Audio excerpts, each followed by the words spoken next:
Thanks everyone for coming. We've got people from all around the country.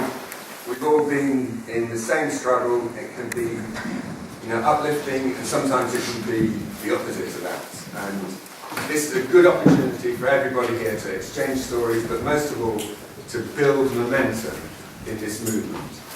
And we're very fortunate in having Joseph Ove and Rebecca Harms from France and Germany.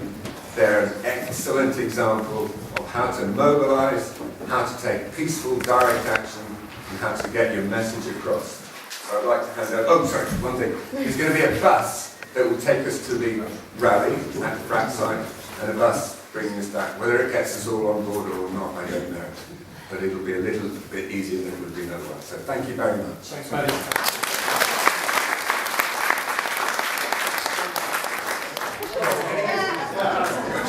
I met Jose and Rebecca Harms in Poland, but I first met Jose at a place called Kościatin.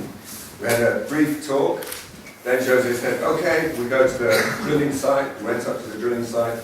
This man is unstoppable, walked straight onto it, onto the steps of the drilling site, and mayhem broke loose. Now in Poland, they know a lot more about fracking. They're not going to sneak into our communities. Thank you.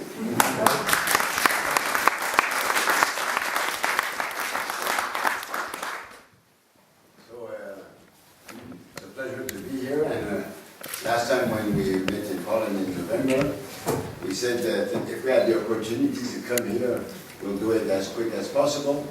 And so with Rebecca, we're making a trip all over Europe.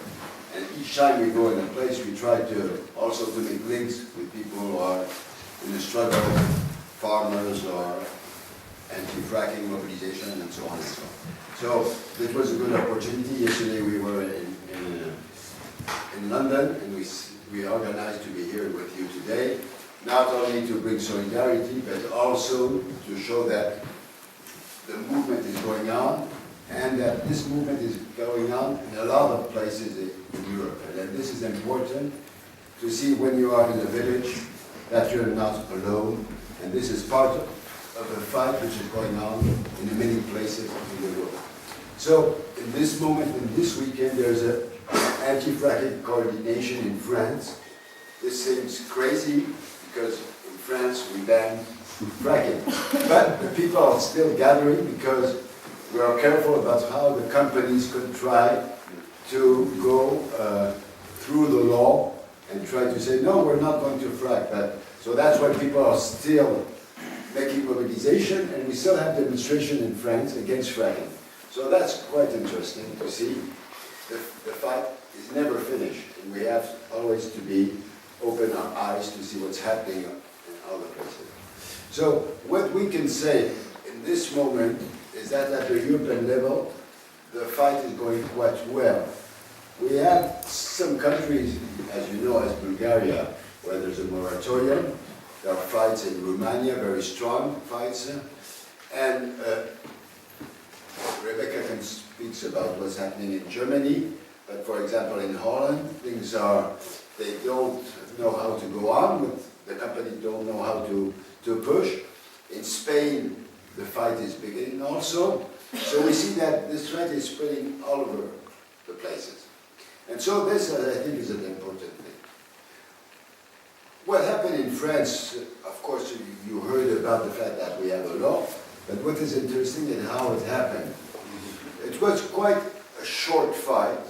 We thought when we began it that it's going to be a long way to go to have a ban of fracking. That's what we thought in the beginning.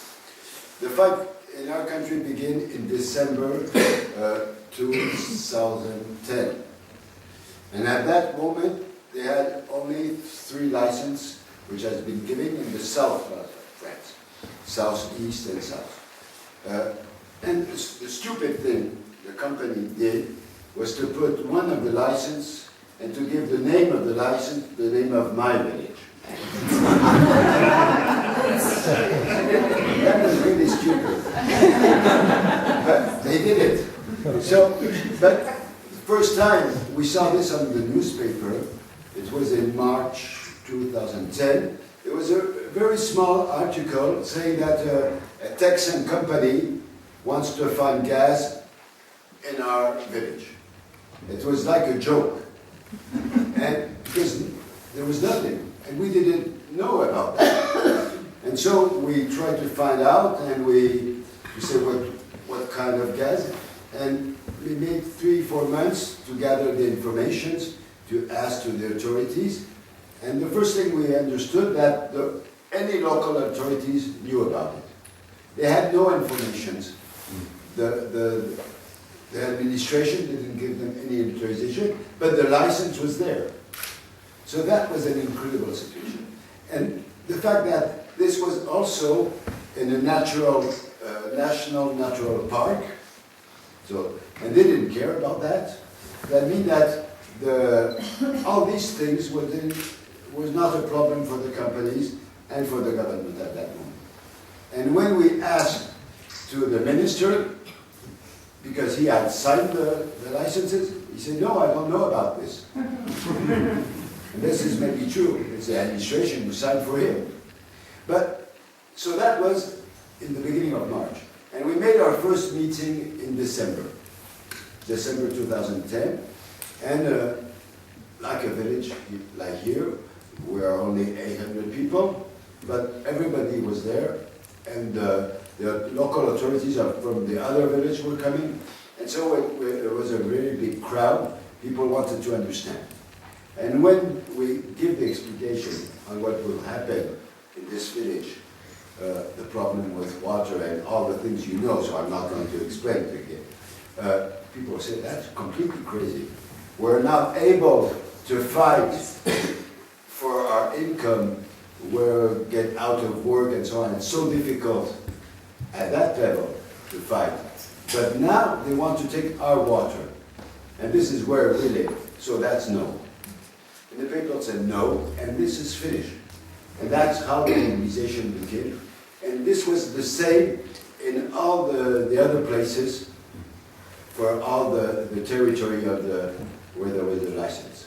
And which was interesting, we made the first coordination with all the villages and all the people which were elected at the local level, and also the deputies of this area were there, because they were afraid for the next elections.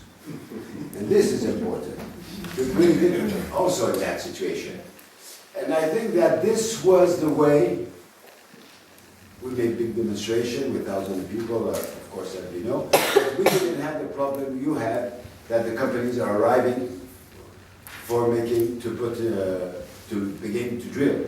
We were just at the step before. And this for us was, of course, important, because we said we have to stop them before they begin to drill in one place. And we had the chance to have the mobilization before. So, of course, in April, that is 4 months, this began to be a debate in the parliament. And from the left and the right wing, they said, this is not possible. Even people, and because at that moment, the French government was a right-wing government. It was under Sarkozy, which was the president we had before. It was quite right-wing, but they had problem for the elections. And so they very quickly said, we're going to put on a law to forbid fracking.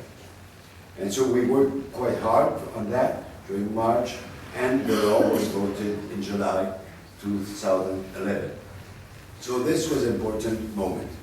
And why was it important to do it at that moment? And the fight we had with the government at that moment, when they wanted to put on the law, was to say they were afraid because the company has already the license.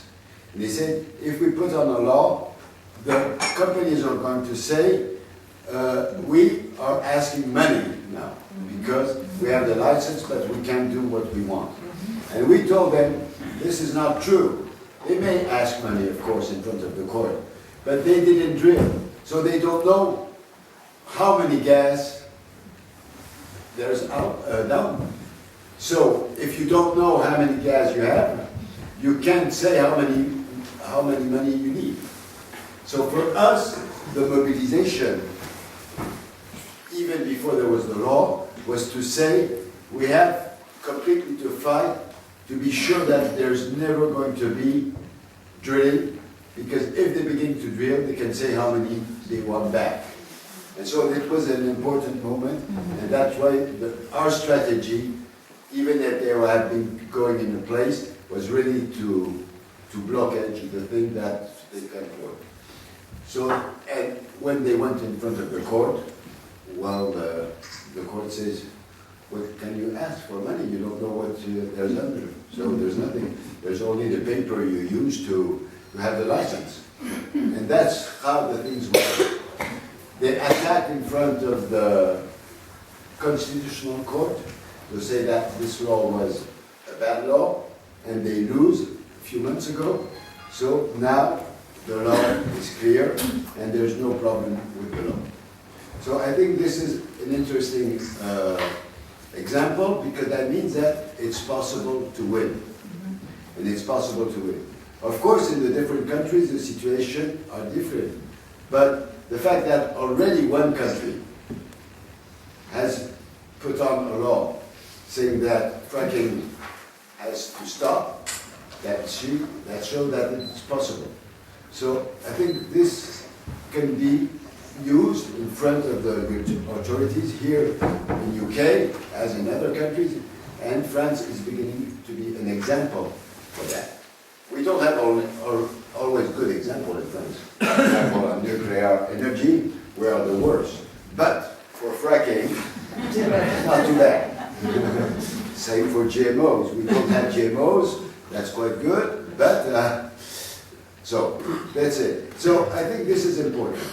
And maybe before Rebecca speaks, maybe a last thing I wanted to tell you before we change. I think it's important to have a debate after on the way we can resist and so on. There's something new which is happening, which is going to happen next week. Already on the website, and we put the documents on our website. The European Commission is going to make a communication and a recommendation to countries on shale gas. This is going to be on the 22nd of January. This is the first time we have an official document from the European Commission sent to the countries. They already made different documents on shale gas, on the issue, economic, environmental, and so on issues, but this is the first document on recommendation. Now, it's important this document doesn't say to the country, you have to do this and this. It's only to say to the country, you should do this. If they don't want to do it, they don't do it. So we can say this document is not as important as it should be because it's only a recommendation. But for me, this is important to use this as a tool for the fight. Because when you read this document, all the things we're saying against shale gas are inside of the document. The problem of water, of chemical, of countryside, everything is inside of the document. And they say to the countries, you have, before you accept that the company drills, you have to be sure that for water, for seismic, for chemicals and so on, all these problems are okay. So that means that these problems exist. So when Mr. Cameron says there's no problem with shale gas, I say, well, this is the document. Why does the Commission say that? Of course, I know that Mr. Cameron doesn't like Europe, but he's still part of Europe. UK is still part of Europe, so you have to do with that. And he can say he's not in the picture, he is completely inside of Europe. So he has to respect this document. And I think that this document is also interesting after that, because at the end they say that in the 6 months coming, so the document is going to be public next week, and the European Commission says we're going to see in 6 months how the countries did with this. Did they do some work and try to put up all the things coming from the countries to see what they did? And they say, and it's at the end of the document, that they're going to take 1 year after that to propose a text, European law, about the different problems of fracking. That means that they say that they're going to work on this during 1 year and a half.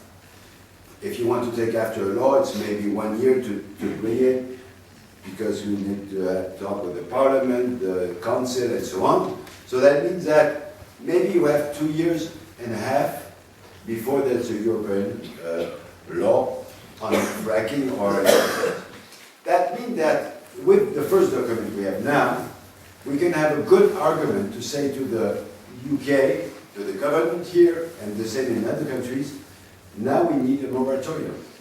Yes. Because the problem is there. So until we don't have the good answers, we need answers at the European level, everything has to stop. And so that way, of course, for the people who are already in the fight, who say clearly we need to ban shale gas, they will say, okay, this is only a moment. But for people who are not in the movement, and people who don't know about all these things, it could be a good way to bring and to gather people. Because to fight this, to win on this fight, we need to have a very large mobilization.